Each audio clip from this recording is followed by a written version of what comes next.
Monday afternoon இன்றைக்கி லஞ்சுக்கு கீரை குழம்பு, கேரட் பொரியல், அப்பளம் தான் செஞ்சுருந்தேன். இந்த கேரட் பொரியலில் ஒரு சின்ன நுணுக்கம் ஃபாலோ பண்ணுறேன்.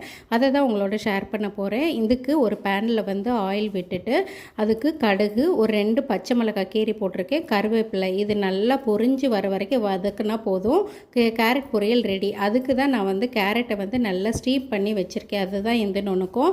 இப்படி பண்ணோம் அப்படின்னா அந்த கடுகு பொரிஞ்சாலே போதும், நம்ம அப்படியே கிளறி இறக்கி வச்சிடலாம் அந்த உப்பு மிக்ஸ் ஆகிற அளவுக்கு. அதுக்கப்புறம் வந்து பார்த்திங்க அப்படின்னா இதில் துருவின தேங்காவை சேர்த்திங்க அப்படின்னா அல்டிமேட்டாக இருக்கும். இதுக்கு கொஞ்சம் ரிச்னஸ் கொடுக்கும், டேஸ்ட்டும் கொடுக்கும். உங்களுக்கு இந்த காரமே போதும் அப்படின்னா துருவின தேங்காய் போடுங்க.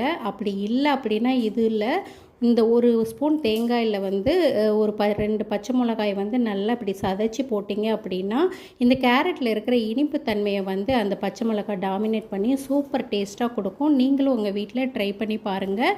பிடிச்சது அப்படின்னா கமெண்ட் பண்ணி எனக்கு ஷேர் பண்ணுங்கள்.